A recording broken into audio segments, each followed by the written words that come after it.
ઘરમાં કામ કરતી નોકરાણીને મારા પતિ સાથે મેં મારા ઘરમાં એવી હાલતમાં જોઈ. મિત્રો, આ એક સુંદર કહાની છે. મારું નામ નીલમ છે. હું મારા પતિ રવિ સાથે એક મોટા શહેરમાં રહું છું. રવિ એક સારી નોકરી કરે છે અને નોકરી કરતા તેમણે 2 વર્ષ થઈ ગયા છે. મારા લગ્નને 1 વર્ષ થયું હતું. લગ્ન પછી હું તેમની સાથે અહીં શહેરમાં રહેવા આવી. તેમણે એક સારી સોસાયટીમાં ભાડેથી મકાન લીધું. આજુબાજુમાં ઘણા મોટા મોટા ઘરો છે અને અહીં રહેવામાં એક અલગ મજા છે. મારા લગ્નને 1 વર્ષ થયું હતું એટલે મેં વિચાર્યું કે હું પણ મારી નોકરી ફરીથી શરૂ કરું. જોકે રવિએ મને આ માટે મનાઈ કરી હતી. તે કહેતા હતા કે તે સારી કમાણી કરે છે, મારે નોકરી કરવાની જરૂર નથી. પણ છતાં મેં નોકરી પર જવાનું શરૂ કરી દીધું. નોકરી સાથે સાથે ઘરકામમાં થોડી મુશ્કેલી થઈ રહી હતી એટલે મેં વિચાર્યું કે ઘરમાં કામ કરવા માટે એક નોકરાણી રાખી લઈએ. મોટા શહેરમાં સારી નોકરાણી ગોતવી થોડું મુશ્કેલ હોય છે. કોઈ નોકરાણી ઉપર તરત વિશ્વાસ ન કરી શકાય. અમારી સોસાયટીમાં ઘણા ઘરમાં નોકરાણી કામ કરવા આવતી હતી. મેં સોસાયટીમાં શોધખોળ કરી અને આજુબાજુના ઘરમાં કામ કરતી નોકરાણીઓ સાથે વાત કરી, પણ કોઈ નોકરાણી વધારે કામ લેવા માટે તૈયાર નહોતી. તેથી દરેકે મને ના પાડી. મેં આ વાત મારા પતિને કહી અને તેમણે મેં નોકરાણી ગોતવા માટે કહ્યું. રવિએ કહ્યું કે તે કંઈક મેળ કરશે. થોડા દિવસ પછી તેમણે ઘર પર કામ કરવા માટે એક નોકરાણી રાખી. મારા પતિ તેને પહેલેથી જ જાણતા હતા. લગ્ન પહેલા મારા પતિ ત્યાંથી પોતાના માટે ખાવાનું મંગાવતા હતા. તેનું નામ રાખી હતું. તે 32 વર્ષની હતી. મને ખૂબ આનંદ થયો. હવે હું મારી નોકરી આરામથી કરી શકતી હતી. સવાર અને સાંજની રસોઈ કરવાની કોઈ ઝંઝટ નહોતી. ઘરમાં એક નોકરાણી આવી ગઈ હતી જે સારું ખાવાનું બનાવતી હતી. મારા પતિ પહેલેથી જ તેના હાથે બનાવેલા ખાવાનું ખાઈ ચૂક્યા હતા એટલે તેમણે જાણીતું હતું. તેથી જ તે તેને લાવ્યા હતા. મારા પતિ વહેલી સવારે જલ્દી નોકરી પર જતા હતા અને હું તેમના ગયા પછી જતી અને તેમના પહેલા જ ઘરે આવી જતી. રાખી રોજ કામ કરવા આવી જતી. ઘરની એક ડુપ્લિકેટ ચાવી પણ તેમની પાસે રહેતી. સાંજે હું આવતી ત્યારે થોડો સમય સોસાયટીની મહિલાઓ સાથે વાત કરતી. લગભગ બધી જ મહિલાઓને હું હવે ઓળખવા લાગી હતી. સાંજે સોસાયટીની બધી મહિલાઓ બહાર ફરવા જતી. એક દિવસ જ્યારે હું મહિલાઓ સાથે વાત કરી રહી હતી ત્યારે એક સમાચાર મળ્યા. અમારી બાજુમાં 5 ઘર છોડીને જે પરિવાર રહેતો હતો તે ખૂબ જ અમીર હતો. તે ઘર તેમનું પોતાનું હતું. તે ઘરમાં કામ કરવા આવતી એક 19 વર્ષની છોકરી સવારથી ઘરમાં નહોતી. તે છોકરી તેમના ઘરમાં રહેતી અને ત્યાંનું કામકાજ કરતી. આંટી કહી રહી હતી કે સવારે જ્યારે તે વહેલા ઉઠ્યા ત્યારે છોકરી ઘરમાં નહોતી. તેણે ફોન કરાવ્યો પરંતુ તેનો ફોન બંધ હતો. સોસાયટીમાં કોઈએ તેને જતા જોઈ નથી. આંટી કહેવા લાગી કે બધા ઘરમાં તપાસ કરવી પડશે. સાથે કંઈક લઈ તો નથી ગઈ ને? છોકરી તો સારી હતી પણ આજકાલ કોણ ક્યારે બદલાઈ જાય તે કહેવાય નહીં. મારી પણ તેની છોકરી સાથે મુલાકાત થઈ હતી. સારી છોકરી હતી, મીઠા સ્વભાવની હતી. એટલું જ નહીં, તેની વિશે જાણતી હતી. વાતચીત કર્યા પછી હું ઘરે આવી. મારા પતિ 8 પછી આવતા પણ આજે તેમની ગાડી ઘરની બહાર જ દેખાણી. તે આજે આટલા વહેલા કેમ આવી ગયા? વિચાર કરતા કરતા હું દરવાજા તરફ જતી હતી. મેં મારી ચાવીથી દરવાજો ખોલવાનો પ્રયત્ન કર્યો પણ તે ખુલ્યો નહીં કારણ કે તે અંદરથી બંધ હતો. મેં ડોરબેલ વગાડી અને થોડી વાર ઊભી રહી છતાં પણ દરવાજો ખુલ્યો નહીં. થોડી વાર પછી મારા પતિએ દરવાજો ખોલ્યો. રવિએ કહ્યું, તું આવી ગઈ? તેના ચહેરા પર એક અજીબ ડર હતો. મેં પૂછ્યું, શું થયું? તમે આટલા બધા ડરેલા કેમ લાગો છો? તેણે જવાબ આપ્યો, કંઈ નહીં, હું નાહી રહ્યો હતો તેથી દરવાજો અંદરથી બંધ કરી દીધો હતો.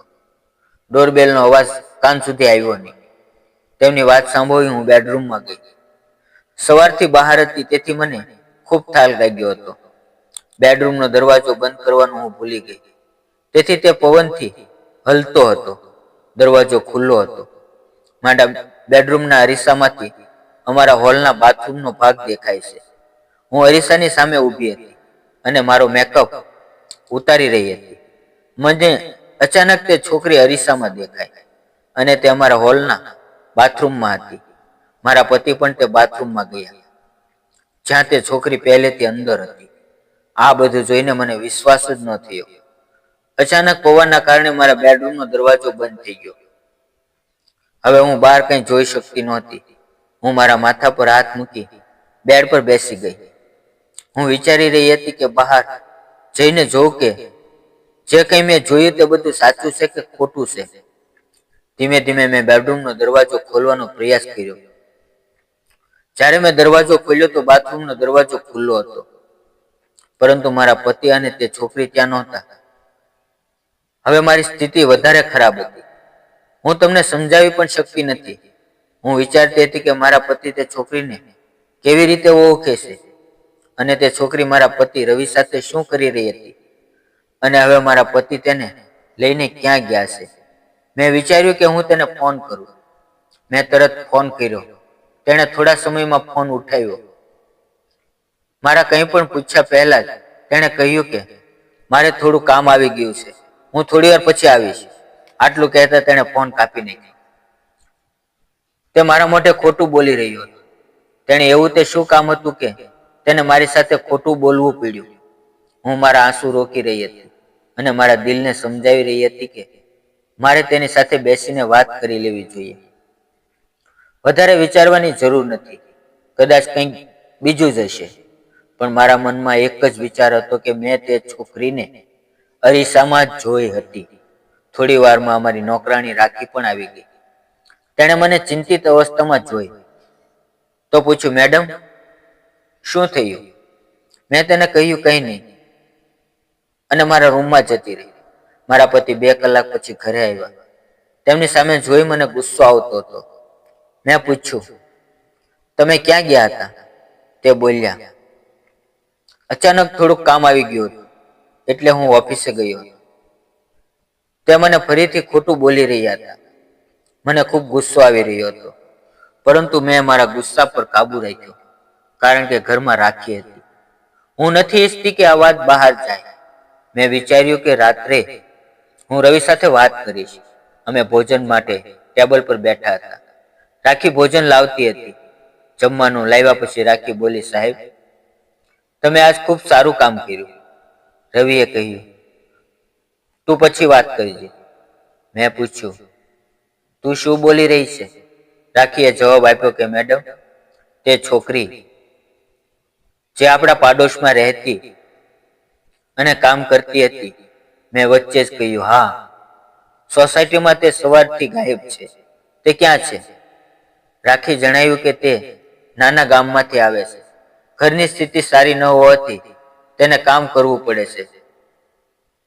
છોકરી ઘરે જવા માંગતી હતી, પરંતુ માલિક તેને જવા દેતા નથી અને પૈસા પણ આપતા નથી. તે ઘરમાં દિવસ અને રાત 8 લોકોનું કામ કરતી હતી. શરૂઆતમાં ફક્ત 2 જ લોકો હતા, પરંતુ પછી 8 લોકો આવી ગયા.